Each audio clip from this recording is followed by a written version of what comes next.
Well, hello and welcome to Caching in the Northwest. Now, you know this is the podcast from the birthplace of geocaching right here in the great Pacific Northwest. Now, it's Thursday night at 9 p.m. Pacific. I'm Chris of the Northwest, and we're going to talk about geocachers and geocaches from here and all around the globe. So while you're watching the shadows lengthen in the evening, we'll be caching in the Northwest. And lengthening earlier every day, it seems. Oh, man. Yeah. How come it's getting dark so early? Tis the season. Anyway, tonight we're not talking about the weather. We're talking about travel caching with Lookout Lisa and so much more. So welcome, Lisa, back. Welcome back to the podcast. We're glad you're here. Thanks. And live audience, we're glad you're here. So jump into that chat, interact. We love hearing from you, and we'll try to follow along and catch all the questions and comments that we can. First, however, it is time for a quick reminder that we appreciate the support of our patrons who help to keep this podcast coming each and every week. Thanks to Landsharks, one of our corporate Denali level sponsors. You can check them out at landsharkswithaz.ca. And you can also check out our other corporate Denali level sponsor, that's Gold Country Geotourism. Visit exploregoldcountry.com to explore and learn more about the Geotour and the entire Gold Country region. It's a great place up there. You can also hit facebook.com/exploregoldcountry.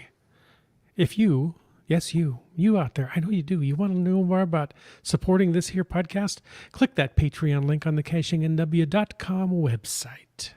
You know, it's okay. Go ahead, stop your car, pull over in traffic. You're not going anywhere. It's 5 miles an hour anyway. And then you can hit that support. Yeah, don't do it while you're in driving. No. Yeah. No, don't do that. Don't just don't. You can continue to listen to the podcast. Yeah, we want your support, but not like that. Exactly. Hey, it's time. Yes, it's time for the glow. You may What's ask, a glow? I beat you to it. You're going to start to ask that before I want to know about it. That's Maybe. when we've jumped the shark. Okay. The glow is the geocaching log of the week. Now, whether you've read it or whether you wrote it, we want to hear about it because great logs simply make geocaching better. You can send an email or a recording to feedback@cachingnw.com. You can call in to 253-693-TFTC and show us just how you glow. That's right. And this week's glow, well, it came in from Ari54321, who found a letterbox hybrid called Treasure of Lazy Jane.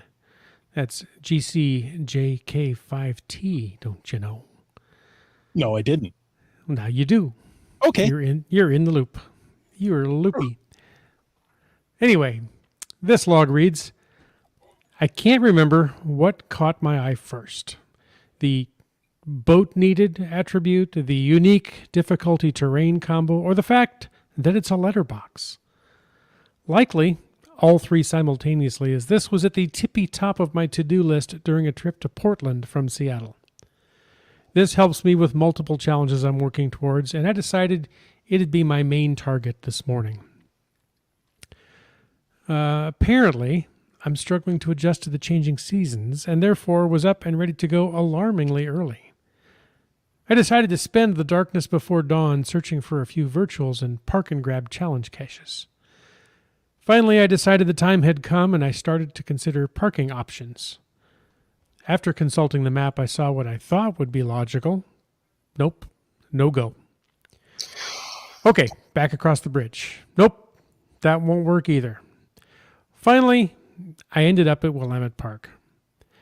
There may have been a better, closer option, but I was itching to get on the water. It ended up being about a 1.5 mile paddle to reach ground zero, but I didn't mind as there was lots of fascinating things to look at both on and off the water. In addition to a diverse array of watercraft, I also saw a dishwasher, several sets of luggage, and a concerning amount of discarded clothing. Several times I found myself subconsciously racing the rowing teams practicing nearby. Eventually, I reached the promised shores and upon stepping foot, sunk into muddy sand. Not to be thwarted by some mud, I pressed onward. I anticipated the bushwhacking and did my best to gingerly navigate under, over, often directly through the thorny blackberries that seemed to have swallowed the land. Finally, I spotted the treasure chest and, oh, the horrors, a combination lock. I've always struggled with this style of lock. It's likely since I didn't attend public school till 10th grade and never had to open a locker. That said, I've been gifted with being incredibly stubborn. So I opened this on my 27th attempt, and after reading and rereading the cache description at least 14 times. Despite all the hassle, this cache earns a favorite point for me for the fun. Thanks for placing this for me to find and enjoy, and thus being part of a fantastic weekend of geocaching. Oh, how very nice. Now, when I was overseas for a bit, combination locks are completely foreign to anybody outside of, say, an elementary or middle school where you first got your locker and they gave you that lock to take home over the summer and you kept practicing until you got it. Once you have that set of skills, that never leaves. But that seems to be unique to the U.S. So there you go. Okay. Yeah, I didn't have one until high school. I didn't have a middle school. Maybe it was okay. But I don't think elementary have lockers, do they? No, many middle schoolers do. The middle school I went to, we did not, but still, yeah. And yes, I remember the school we worked at, they would send them home for the early middle schools. Here, practice this. That was a nice touch. Yeah, because you only got 5 minutes. You don't have the opportunity to test that lock 27 times in that 5-minute passing period, right? Yeah. All right. Before we get started, I just want to say our thoughts and prayers go out with those suffering through the devastating hurricane that hit Florida last night, today. And, wow, guys, I hope everybody's safe. I was watching the news this morning and the governor said, if you're just watching this now, it's too late to get out. Yeah. You're going to have to go through it. So thoughts and prayers with those folks.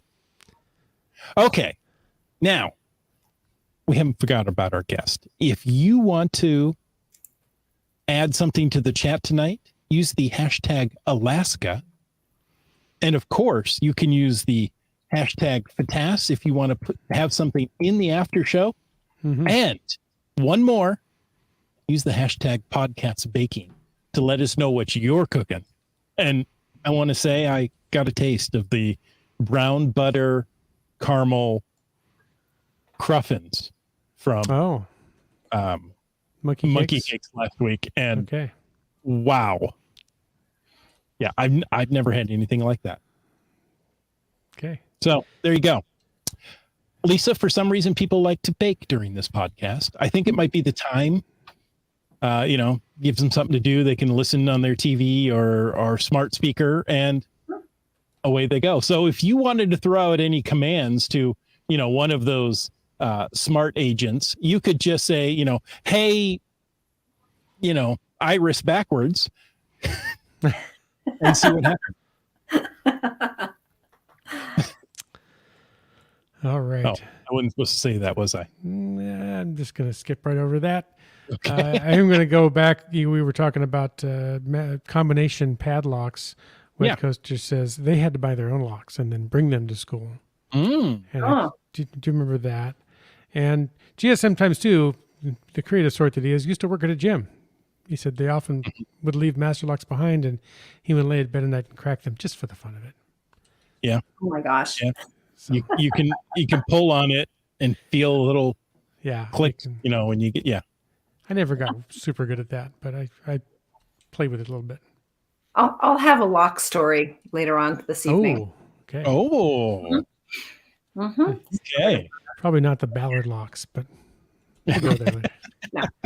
No. Anyway, like Chris said, we have not forgotten about you, Lisa. Thanks for joining us tonight. I said a little hello to you earlier, but perhaps there's some people joining us that aren't familiar with you. Why don't you take a second and introduce yourself and tell us what you want us to know about you? Okay. Well, thanks. Well, thanks, guys, for having me on the show tonight. Again, it's been a while. I am Lisa, Lookout Lisa, and I've been caching for over 20 years now. I just celebrated my 20th cache anniversary last month, so the end of August. And then in 2005, I thought, well, gosh, I'd love to do something different professionally, but I don't want to cut into my geocaching time. And a friend said, well, why don't you start a business around geocaching? And I went, ding, yeah, and maybe I will. And I did.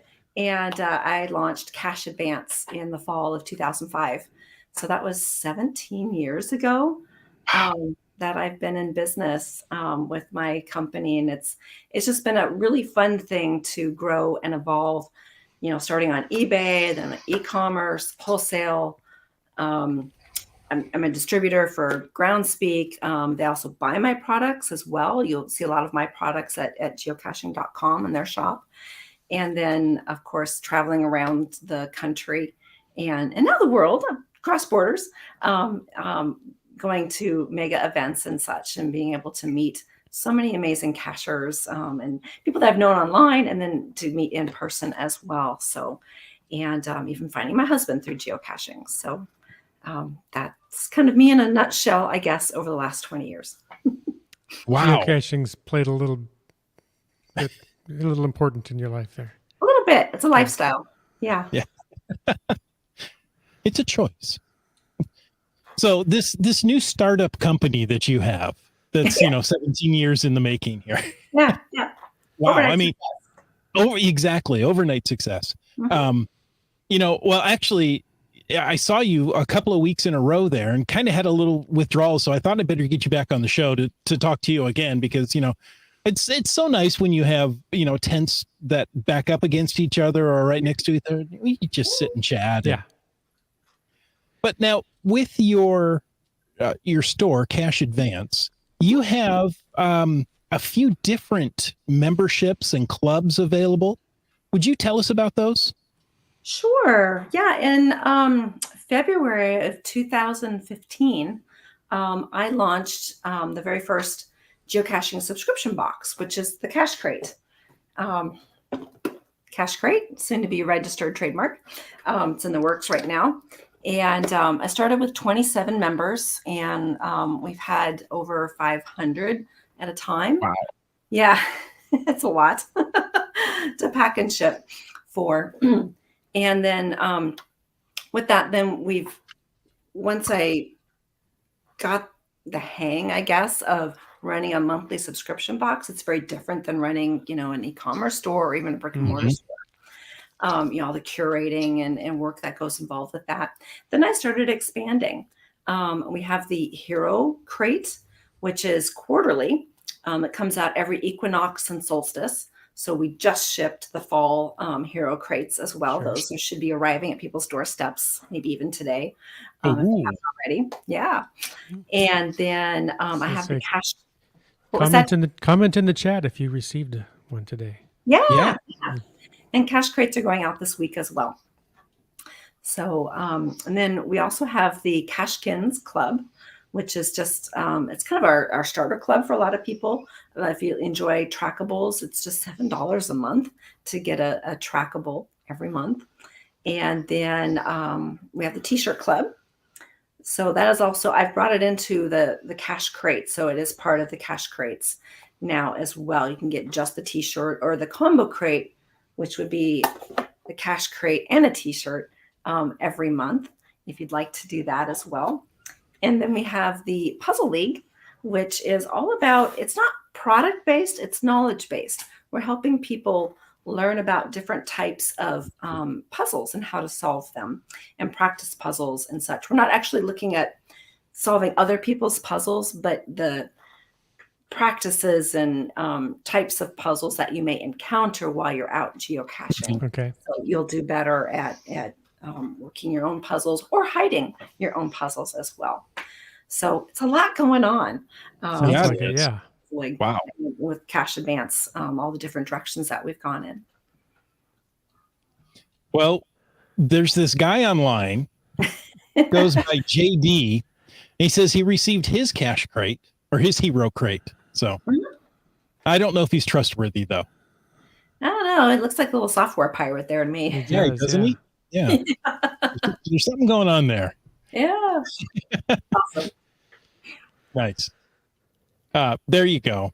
Yeah, GSM times 2 says, JD, your proximity is helpful. It does save the shipping costs, I would think. It sure does. Yeah. I just bring it right home. There you go. Sometimes he packs his own crate too. Oh, there you go. Every now and then I put him to work. We should mention that all these crates are put together right in your warehouse, right? I mean, it's not a service that you've sent out for.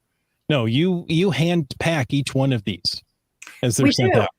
Yeah, yeah. Some subscription box owners, they work with fulfillment centers that, all the product is shipped to that center and that center packs them and ships them out. No, this is by cachers for cachers. Every month I'm out shopping, curating, for the future months, Right. having special things made, even like our cups. This is actually a Seattle company, Mirror, who makes our cache crate and cache advance cups. Sitting on my cup. Nice. Yep. Yeah, special things that, I've been caching for a while. So I've got an idea of, what I want when I'm out geocaching and what other cachers have told me that they want while they're out geocaching. And so we work really hard to curate those items and then put them together every month. Sometimes they're very themed crates and very unique, exclusive gear that only our members will receive. And then we're the ones packing them and putting them together and then sending them off. Nice. And it is a complete surprise. They don't know ahead of time what's coming.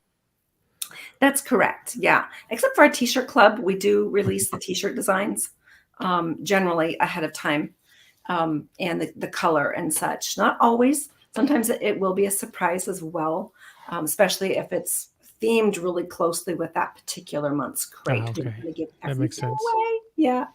But generally it is a complete surprise. Yeah. Lip sealed. No spoilers until the next month. Well, Wet Coaster does say it's not much of a surprise if JD packs his own crate. But other than that, I think that's a special case. Yeah, that special is. case. That is. Also, GSM times 2 says the cache Crash crate. Kate. Yeah, I'm Crash probably going to do that one more time. Inspired me to make my own UV cache. It's pretty cool. Awesome. That is cool. Yeah. Cool, Scott. Yep. Yeah. And Komakino kicks out that I like what Lisa did during COVID with her live chats, Mappy Hour. So that's still going on. That is almost 2.5 years in. Wow. Every Friday. Because COVID isn't over yet. Like this. Some people say it's over. Yeah. Never mind. But, not really. No, it's. I think it's going to be around like the flu for the rest of our lives. You can't. I'm convinced we all have it to some level in our system. It just hasn't, made a breakthrough yet. We're all carrying it. It's like the flu. We all have it. Okay. Anyway, we're not here to talk about COVID. COVID's kind of a downer. We're not going to talk about that. We are going to talk. I'm trying to read the chat and find out what's going on. Yeah, it's going fast. You recently took a cruise to Alaska. Yeah. Now, tell us about this. Was it a specific geocaching cruise or was it something that you turned into a geocaching cruise? Yeah, it was something we turned into as a side activity was geocaching on our cruise. So 1.5 years ago, roughly, some very dear friends of ours, one I graduated from high school with, and his wife, whose sister we also graduated from high school with. And his wife was actually in my wedding party too. Oh, wow. Yeah, we've been close friends with them, ever since high school. And during COVID, we've even been getting together during, Zoom and such, so we could, stay in touch with each other. And they're avid cruisers. They enjoy cruising. And they were talking about this Alaska cruise that they were planning for September 2022, thinking, maybe COVID will be over by then and cruises will be happening. Because when we started this conversation, everything was shut down. And we thought, that sounds like a lot of fun. Maybe we might want to join you. And so we started looking at it more closely and decided to go ahead and sign up for it. So that was a year and a half ago. And at that time, we didn't, know when Woodstock was going to be and such.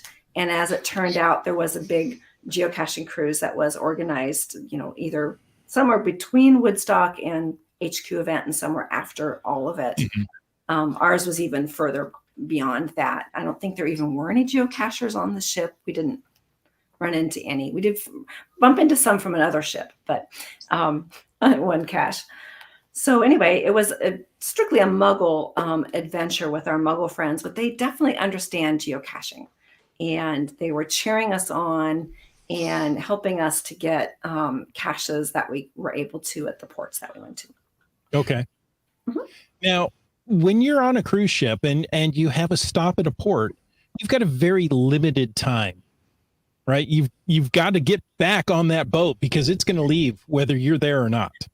Exactly. And we had some rather close calls. Oh, interesting. Yeah. Okay. So tell me how you plan for geocache finds at one of these stops. I mean, you'll know ahead of time how long you have in port. They make sure they tell you that. Right. Yeah. When you're going to be coming into port and then when all aboard is, as long as there aren't any problems with the ship. Right. Yes. Yeah. We weren't even able to leave port in Vancouver the first day. They had a problem with one of the engines. So we were about 8 hours behind schedule and they had to cancel one of our trips to Icy Strait. But everything else worked out fine. So you didn't see Strait? No, not Cold Strait, Icy Strait. Definitely not. But we got to everything else. So what we did, well, JD and I, we both looked ahead at the stops and guessed where our ship would be, docking. There's, an area where the cruise ships come in and dock, but you don't know what part you're going to be in. Usually it's within a mile, it's walkable distance between the ships. And then trying to figure out, what caches or lab adventures we want to do on top of just being a tourist as well. And, hanging out with our friends too, what they were able to do too.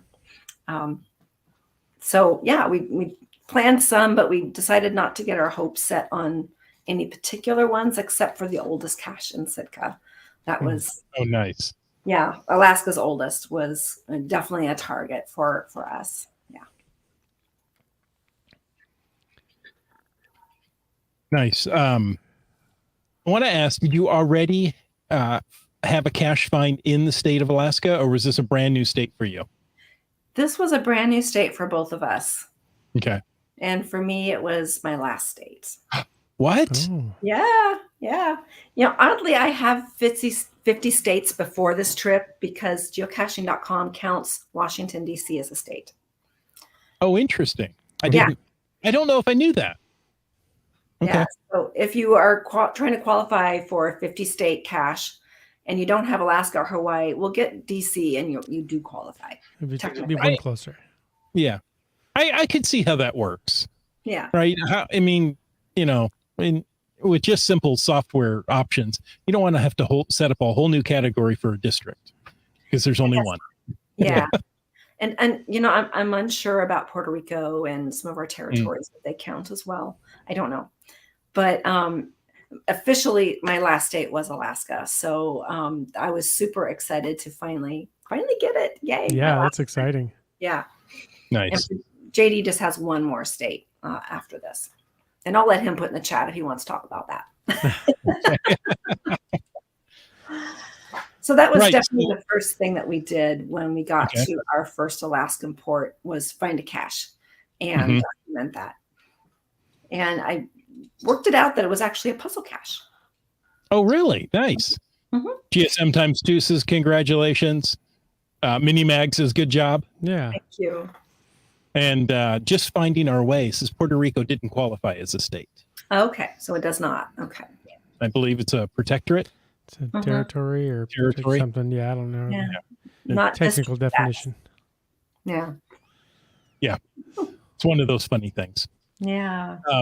Great. That There was you go. fun. So, He did contribute North Dakota. oh, there we go. He's been there, but no fines.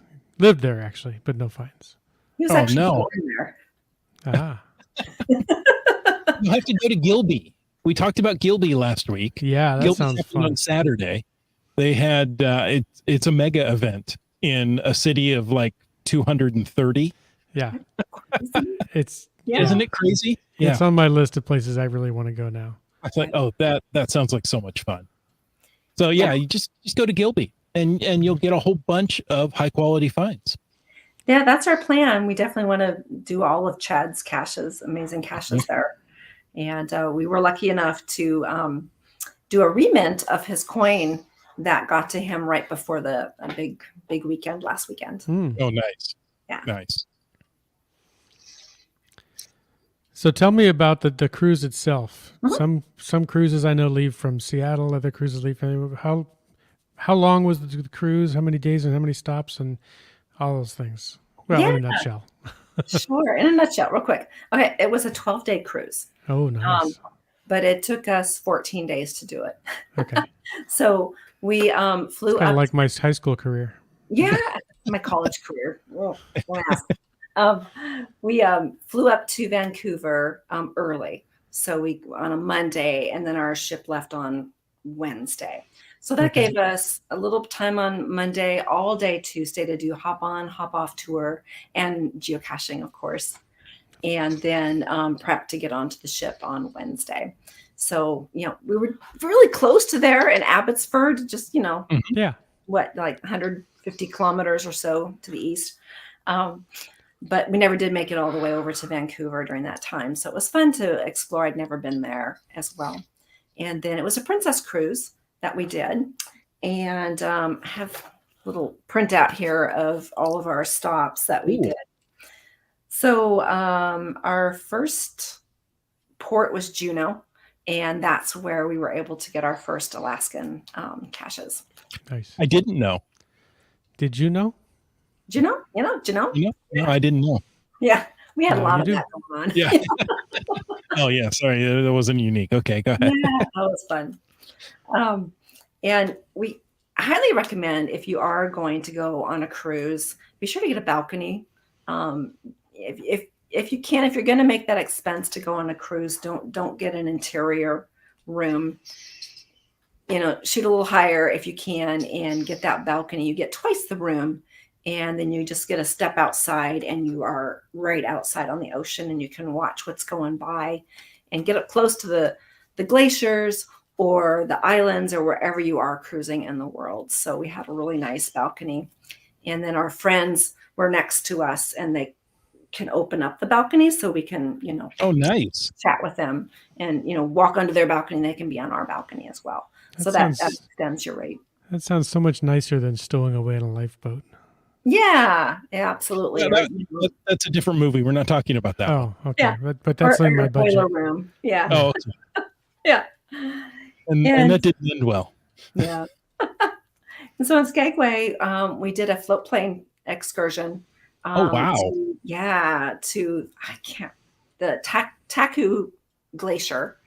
Flew over that and the lodge there.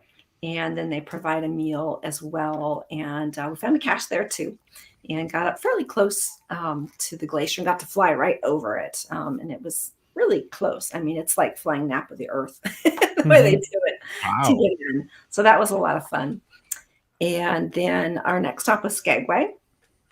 And in Skegway, we just, we didn't have any specific plans or excursions, but we ended up with extra time. And we were walking by this tour bus, and I'm like, where are you guys going? And they're like, oh, we're going up, to White Pass towards the Yukon. You want to come? I'm like, sure. So we hopped on the bus, got a great rate because it wasn't really a scheduled thing. And he was amazing, our tour guide. We had a lot of fun.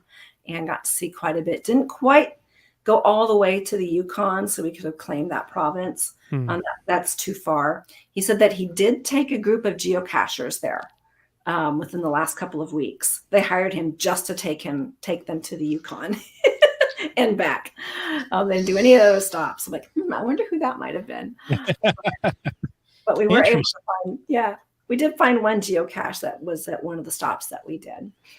And then my parents went up there several years ago, and I believe there's a narrow gauge railroad that goes out of Skegway. Did you go on that? The bus tour goes the same route. Okay. Yeah, you can see the train. Well, not the same route, but it goes up to the same place, basically. Okay. And you can see the train here and there. So that's one of the excursions where you can do the bus. Yeah, the nice thing about the bus is the bus stops at places and you can get off and maybe find a geocache where you can't jump off a train. You can, but getting back on is hard. Yeah. In fact, our train expert is going to let us know that at Skegway, the White Pass and Yukon Railroad is a must. Yes. Got a cache in northern BC, but we didn't have enough time for the train to get to Yukon, but it was worth the trip. Yeah. It was just beautiful, just absolutely beautiful up there. And the trees were just starting to turn. So it was fall time. There were deciduous trees. Mostly it's, very, higher latitude. Latitude? Yeah. And so it's, the trees aren't very tall there, if there even are trees, but where there were, they were turning. It was just gorgeous. And we had amazing weather everywhere we went. Fantastic. I mean, it's a good time to go. It's a good time to go. Lisa, the reach of the Caching in the Northwest podcast is really quite extensive. I'm telling you. We found out who that went up just the week before you, and that is Skyhawker. Yes. And Peach of the Northwest. So yeah. And he adds, he was the best tour guide ever, your tour guide you had. So I wonder if he had the same one. I think his name he was Mike. the one that took the bus up there the week before. Yeah. I believe his name was Mike. What's his name? Really nice guy. Yeah, he was amazing. That's hilarious. Yeah, and so after just like we can't figure out with the US, Canada has some questionable things too. Yukon is a territory, not a province. Territories are more linked to federal government, while provinces have a stronger autonomy. So cool. Thank you for that clarification. Yeah. Thank you, Keats, because even in the US, we don't understand what our, and now I know Hawaii is a state, but it wasn't all its life. So, it was the last state. So Yukon has to sit at the card table at big holiday dinners. They don't get to sit at the big table with the grown-ups. Right, the kids' table. Yeah. I think like that works. Yeah. Subway Mark was able to get an earth cache on the train. Oh, cool. Were you able to get an earth cache on the bus? Yes. There was one, and I haven't had a chance to turn in all of our answers because we kind of worked as a team on doing those and getting the pictures. We're going to clean that all up this weekend. But yes, I believe there was one that we got. Yeah. Nice. Yeah. And so speaking of earth caches, that's a good segue. Yeah. Yes. Out of Skegway. The next day we had Glacier Bay, which is the national park, Scenic Cruising. And there were, I think, 4, possibly 5 earth caches that we cruised right through and were able to claim. And those are now our most northern caches. So that changed my statistic. Okay. Yeah. Now, a few months, I don't know how long ago it was, but Land Monkey took a cruise to Alaska, and he said he was in the hot tub while doing those earth caches. Oh, yeah, you could have done that. Yeah. Thinking, that's a different way to do earth caches, but okay. Yeah. We were just standing on our deck or on our balcony. It was a little too cold to be in the hot tub.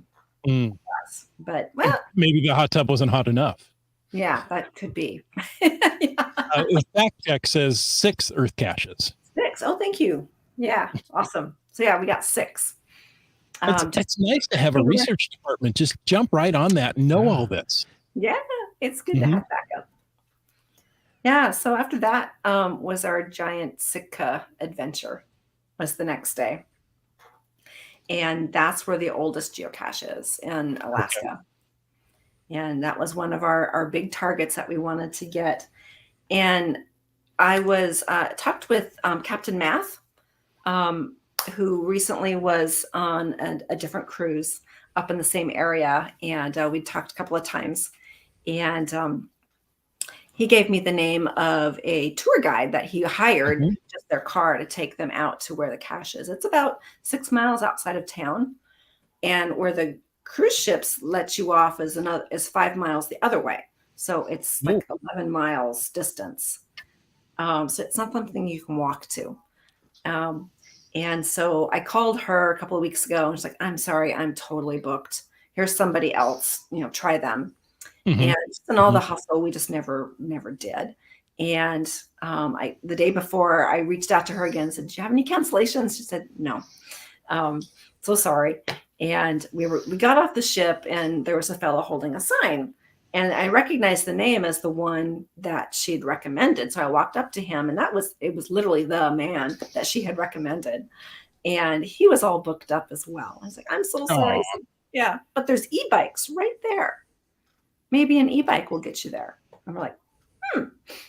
So we went and talked with the e-bike lady, and we were a little concerned because of the time frame, because we had to, bike that whole 11 miles, where there was another e-bike store inside Sitka that would get us, save us 10 miles round trip. And so okay. we opted to do that instead. We hopped the shuttle bus into Sitka and then went to go rent an e-bike and stood in line. And by the time we were next in line, they only had one e-bike left Oh, and one pedal bike. So we did that. okay. So JD pedaled the whole thing. And I rode the e-bike, even though Go JD. Go JD. it was pretty amazing. Because there's some hills going along the 5 miles Mhm. outside of town. And then it's 1 mile basically on a dirt road uphill the whole way and then downhill a little way. And then, and part of the e-bike thing is they give you a little lock that you can use to lock up your bikes. Here's the lock story. And so we get to where we needed to be. Yeah, it was brutal. Poor guy. He says it was brutal. Yeah, it was easy for me. E-bikes are amazing. And I kept offering to swap out back and forth, but he kept up. So we get to where we need to go, and you have to cross over a bridge, and then it's about 50, 60 feet, no, more like 500 feet, I think, actually, bushwhacking, where there's bears, and we're just getting up to where we needed to go. And there's two gals coming up. They were hiking, big old guns right in their, open carry, They must have been like their late 20s or so. I'm like, there's bears. What are you people doing with your bicycles out here? And one of them was a geocacher, and she remembered finding that geocache. Oh, wow. Yeah, she said, yeah, I remember trying to find this with my kids a couple of years ago. She said it was really hard. I'm like, oh, great. But we had lots of clues. So we ended up trying to lock our bikes up to the shelter. Well, the lock wouldn't work. Somebody had changed the code on it, and we couldn't get it open. And we're like, well, okay, we're 6 miles out of town. What if somebody steals our bikes Mhm. on a dirt road where there's nobody but bears? Because those gals had left. What do we do? Yeah, So we tried to hide the bikes as best we could. And then we faked, wrapping the lock around them, even though if you looked at it, it looked like they were locked up, but, you could just lock up. And went in. Honest people honest. Yeah, I hope so. Hope the bears didn't steal the bikes. Right. They could have. Yeah, I've seen a bear ride a bike before. Yeah. Yeah. It's a thing. Yeah. But we found the cache. And we signed it and worked our way back. The bikes were still there. We were able Did you make it back? We barely made it back. Okay. It was close. Yeah. We did actually have time to find like one or two more caches on the way. But we had to skip a bunch, just go right past them. Just because a pedal bike all that way was just took a long time. A lot longer than you'd anticipated. It did. Yeah. So we should have taken the e-bikes right off the ship. would have saved us, even though it was an extra 10 miles round trip, it would have saved us a lot of time and effort. Mhm. But hey, we have an adventure to talk about. We made it back just fine. We got the bikes turned back in. He even gave us our dollar back because the lock didn't work. And Nice. yeah, and hopped the shuttle and got back on the ship. And it was hot tub time after that. JD says, I think I'll submit my glow for consideration. I think you should. Yeah. And Skyhawker says that's why he's still recovering. That must be, yeah. That's part of it. That might be why his immunity was down. I look forward to reading that. Yeah. Yeah, it was quite the adventure. It was utterly exhausting. Ah, Oh, that's kind of an inside joke. I brought home a souvenir that says that. Utterly exhausting. gotcha. Yeah. Maybe I'll share that at another show. Well, I have heard that when you travel and you're in a place other than your home, a great way to meet other geocachers is to host an event. And Gia sometimes too says, did you host any events? Yeah, we thought about doing that, but we did not. Okay. Yeah. Yeah. Looking back, that would have been the way, our very first stop to host an event. Then we could have met any geocachers early on that might have been on the ship with us. Oh, yeah. But I don't think there were any on our ship. If they were, we never saw their logs anywhere. Okay. Saw them. We did run into another couple in Ketchikan. They were from the UK, but they were on a different ship. Oh, okay. So, and they helped us find the cache that we were having difficulty with. Oh, isn't that nice? Yeah, but they were on itinerary, and it was great to chat with them for a little bit. But we each had caches to find and ships to get to. So, Yeah. yeah, that is what we Fantastic. were. How did you plan your trip? Were you looking like the night before as we get to a port? So did you have Wi-Fi on the boat? I've heard that's incredibly expensive. Or did you plan ahead of time knowing that these are the stops and the times? A little of both. Yeah, JD did pocket queries or lists ahead of time at our stops. And, we looked at some of them, trying to figure out, look by favorites, what's going to be easy. And also, of course, lab adventures are usually a good way to get, tour in of an area, which might not, be so easy to actually find caches because of all the tourists and such. But then we did have Wi-Fi. It was part of our package, but only one device per person. So, if you wanted to use your phone, you had to log off your computer and set it up on your phone and back and forth, which was difficult. But that was a good way to look ahead to see if people were, caches were being DNF'd, or there were, issues coming up, more recently with caches and such. So we did both. Did you have any problem with cell signal being in some of your more remote locations? No. Okay. No. I knew in some of the areas like the Taiku Lodge or Taku Lodge, I don't think I'm saying that right, at Skegway, or Juneau, or Sitka's oldest, being up in the woods. So I did offline lists, and I made sure that they downloaded, because that's been a challenge for me. Yeah, You think you've done it, but they really haven't downloaded. Right. And so I made sure that they downloaded, and then I was able to do them that way. Ideally, take a GPS. Yeah. And if you can, have Wi-Fi on your laptop, then you can download the pocket queries to the GPS, and away you go. Absolutely. Yeah. And if you're doing that, make sure you have maps for Alaska. Right? A lot of the GPSs only have maps for the lower 48. Right. So, which was really nice with our phones. Yeah, we're on T-Mobile Sprint, so Canada, all of North America, including Mexico. We have service at no additional costs. Nice. So I'm trying to think, how do you get Alaskan maps for GPS? Do you have to, are they included in Canada, or is it just a separate map? It would depend on your package. A long time. Yeah, that's a good question. I guess it would depend on your GPS unit, and a lot of them are subscription based. for a map That's update. right. Yeah. Yeah, they are now, aren't they? Mm-hmm. Almost everything's subscription based. I'm still old school. But, I have my phone that does everything I need. Yeah. Yeah. Generally, yeah, they work great. Yeah, and mine survived quite a bit of rain. In Prince Rupert, that was another one of our stops. That was the one bad weather day we had. JD wasn't feeling 100%, so he stayed on the ship that day. And we had a hiking nature tour. And I unfortunately DNF'd the 2 caches along the way.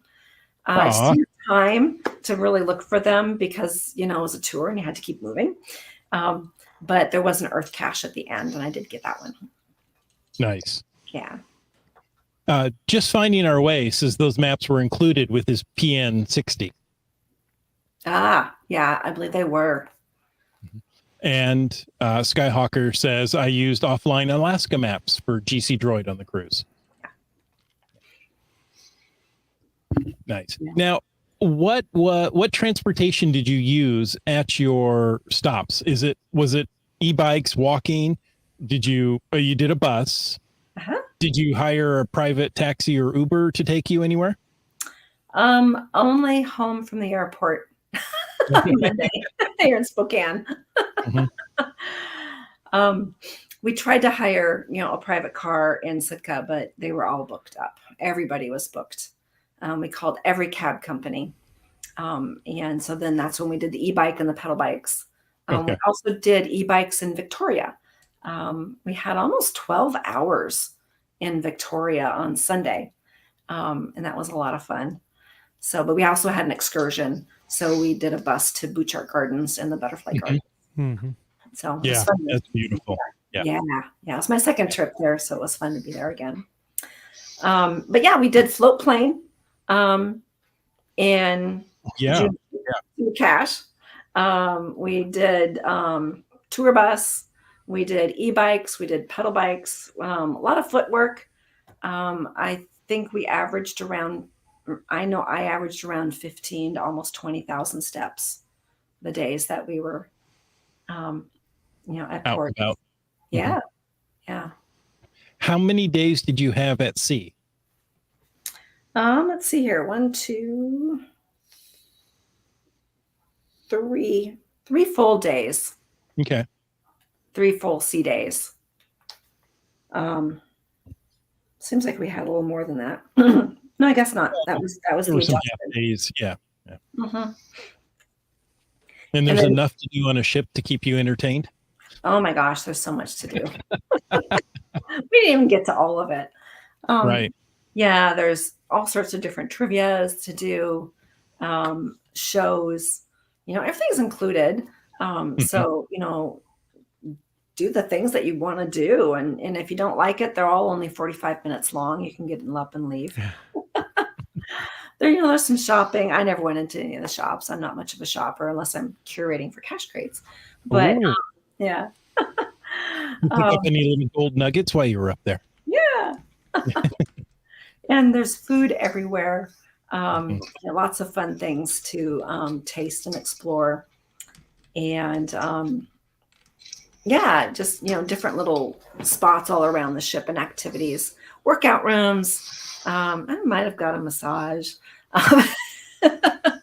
You were so relaxed, you don't even remember. I'm not sure. Yeah. Pools, hot tubs. Of course, it was an Alaskan cruise in September, so it was a little chilly. Mm-hmm. But we had some really nice days. We were sunbathing on our balcony. Yeah.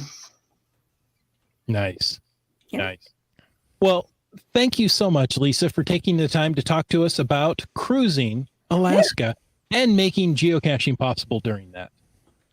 Yeah, you bet. Yeah. Oh, I would be remiss if I didn't mention one last thing. JD did a quick count of our caching adventure total. It's a little rough. Like I said, we haven't quite finished tallying up all of our earth caches and things, but it looks like in Canada we did 16 caches and 30 lab stops. In Alaska, it was 25 caches and 41 lab stops. Wow. On our trip. So it was technically about 14 days. Mm-hmm. Yeah. But fantastic. Yeah. Well, thanks for letting me share. This was kind of a trip of a lifetime, and I'm super excited that we got to do it. Yeah, I can imagine. Yeah. Mhm. Exactly. And folks, thank you for tuning in to this episode of Caching in the Northwest. We appreciate you all. And I want to take a moment to, of course, thank Land Sharks and Gold Country Geotourism. They are our corporate Denali level sponsors. Landsharks.ca is the outdoor adventure and geocaching store. Check them out online, and they ship online orders daily. And for absolutely amazing geocaching adventures, check out exploregoldcountry.com. That's right. And we want to thank our faithful Denali level supporters. That's Land Sharks, Gold Country Geotourism, Team Squirrel, Groovy Owl, and Cashly, the geocaching app. If you want to know more about supporting the show, click that Patreon link on the cashingnw.com website, like our train expert, Subway Mark, did. Yes. And LG 9000. And Antaeus. Tick Magnet. Logwork. Ari 54321. Kitty Quest. 3 Hams and a Rose. Green Words. UDAC. Camp Clan. M-Nerve. Keats 94. Kennel Barb. You Talks to Rocks. GSM times 2. Sky Hawker, who was just there a couple of weeks ago. Yeah. Team Noltex. Segehove. Wet Coaster. Kid Vegas 19. Oh, Who, heard of him. Yeah, I've heard of him too. Yeah, he was in the chat. How about Just Finding Our Way? How about J-Car? About Alarobrick. And Boomer 365. Gas Station Tuna. Fairwood West. Sprouter. B Pendragon. Ackerdock. CRS 98. Donners. Dora Moore. GeoNav Pro. Genies. Limax. Well, J-Car's in here twice. He's so Wow. nice. How about that? Thanks. I had to go look. Didn't I already say J-Car? Well, thanks, J-Car. And thanks, Trexzer. Peach of Washington. Flagman. Kev MacD. Korsgut. Seebeck Tribe. And MC3 Cats. Yes. Oh, we thank all of them. And what's great is I saw so many of those names in the chat during the show, too. So it's great to have you all join us. Thanks for all of them. And thanks, of course, Lisa, for joining us again. You're a frequent flyer, repeat guest here, and we love having you here. If somebody wanted to get in touch with you, how would you like them to do that? Oh, gosh. Thanks for asking. I guess the best way would be to go to cash-advance.com. There, I've got links to everything, including our store, too, but all the different ways to get a hold of us. And on Facebook, it's Cash Advance. We have a Facebook page and a Facebook group.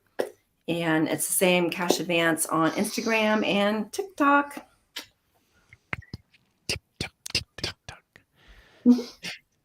And folks, we want to thank you for taking the time to listen to this episode of Caching in the Northwest. Your support helps keep the quality shows coming. If you like the show, click the Patreon link on the cashingnw.com website. Now, if you didn't like the show, let us know what you want to talk about. In either case, please subscribe on Apple Podcasts, Google Podcasts, Stitcher, iHeartRadio, Spotify, and more. Subscribe and give us a review. Now, if you were in a restaurant, you would tip. If you were in a live audience, you would clap. But since you're on a podcast, leave us a free, fabulous, fast, fantastic 5-star review. You can call 253-693-TFTC and leave us a comment, ask us a question, or buy us a dessert any time of the day or night. And of course, you can always email us at feedback@cashingnw.com. Join us live every Thursday night at 9 p.m. Pacific for a live show and chat. This show is produced by Chris Umfenauer, Jim Paulwitz, and Jay Kennedy. It's licensed under a Creative Commons Attribution 3.0 license, copyright 2022 by Chris Umfenauer. And folks, I ask you to stay tuned for The After Show.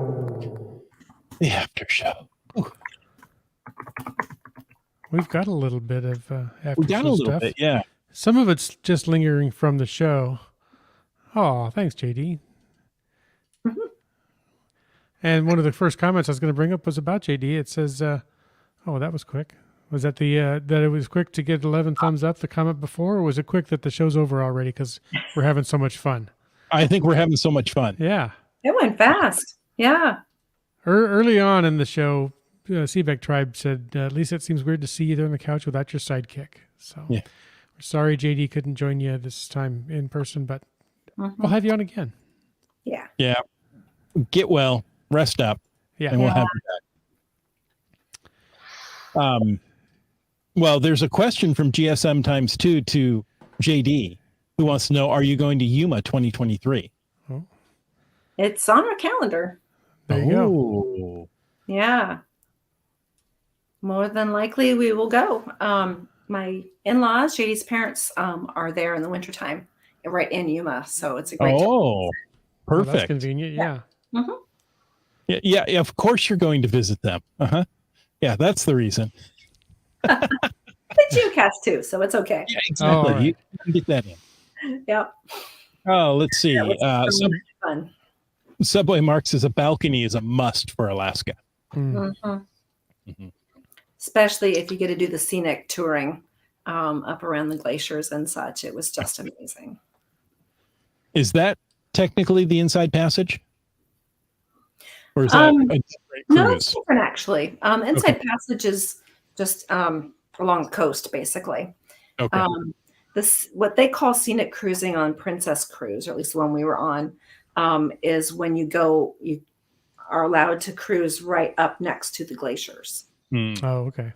Where they, actually come meet the water, that you might get lucky and see them calving and such. And we had 2 opportunities for that, or 2 days of scenic cruising, in Glacier Bay and then Endicott Arm. Now, let's say you See. okay. So Yeah. let's say you're going up and you happen to be on the left-hand side of the boat, which is just looking out to the ocean. Is there an equal day coming back where then you would be facing land or not? Not necessarily. Okay. Yeah, we actually, our friends that were experienced with this, they chose where to be on the ship, and they chose for this cruise to be on the starboard side, which is the right side. Mhm. And I'm glad that they did. They seemed to know what they were doing. Yeah, It sounds like wasn't it. their first Alaskan cruise. On some of the scenic cruising, you cruise up a kind of a narrow passage, and then the ship parks and then slowly turns around so everybody gets a view, and then it goes back. So either side, you're okay. You get what's coming or going, and then you can always leave your stateroom and go up top, or one of the viewing decks or something, and then get the bigger picture from there, which we did as well at 1 or 2 of the glacier stops too. Awesome. Yeah. Do they let you know by, like a PA announcement that they're approaching the glacier? Okay. Yeah, it was fantastic. And the first day that we did, which was Glacier Bay National Park, they actually had a park ranger come aboard, and it's kind of a big deal. They come up with a ship, and you can watch them board onto the cruise ship. We missed that. It was on the other side, and we weren't watching. But and then they have a PA system. So if you're out on your balcony or up top decks, you can hear them talking. And then there's also always on 24/7 on the TV. They have I forget what they call it now. JD might be able to put it in the chat if he remembers. It's like the bridge cam, I think is what they call it. And so it's what you see if you're standing on the bridge. So it's a view out, and then Bow shot. yeah, the bow shot, exactly. Yeah, it is bridge cam. And then the ranger comes through on your TV as well. But there's a little bit of delay between what you hear on your TV and what you can hear outside on the speaker. Oh, sure. So that was a little disorienting. Yeah, you can hear more clearly on the TV than echoing off the hill, the mountainsides and the ocean there. But and she's out there, looking for wildlife. They spotted, we got to see bears, and they told you exactly where to look and what to see, and some mountain goats, and talk about the flora and the fauna and the glaciers and the history and such. So it's a really, kind of an immersive experience, and a lot of reverence to the First Peoples as well. First Nation. First Nation, yeah. That's what they call them in Canada. Yeah, don't know what the- Alaska, where we were Was it there same- for that. But Yeah. same concept. And Yes, it's a shared land with the national federal parks and the original peoples there as well, and Alaska and all of Americans. We own the national parks, basically. So that was a really neat experience to have that kind of guided tour. And then there were naturalists on the ship doing presentations before and after that. And then throughout the cruise, there would be, I think there were 4 or 5 different sessions that you could go to talking about different aspects. Mm-hmm. Yeah. Nice. So it's very educational as well as not just, a big party. Yeah, but there's a party aspect involved. Yeah. A little bit, yeah. Although we were the young ones on the ship pretty much. But Oh, let's see. Now, going back a little bit, Mhm. Just Finding Our Way says GCHQ gives you a country souvenir for Puerto Rico. Good to know. Interesting. Okay. Yeah. Again, it's probably just easy classifications, I would think. GSM times 2 says, I learned today that the U.S. flag had 15 stripes at one time. In fact, the Star Spangled Banner flag had 15 stripes. Question for the group? Why? Number of colonies at the time? I was always told that the stripes represent the colonies and the stars represent the states. Could have been. But don't know. Okay, so Starcasher says if you combine all the hashtags today, that would be podcast baking Alaska, or Foodcast baked Alaska. Which we had baked Alaska Or did you? last night. Yeah. An actual? Oh, not on the cruise. Yeah. Because you could have an actual. Oh, on the last night of the cruise. Gotcha. Last night of the cruise. Yeah. Yeah. Mhm. An actual chunk of Alaska they brought in and baked for you. All right. They baked it. Yeah. Hot off a volcano. Ooh.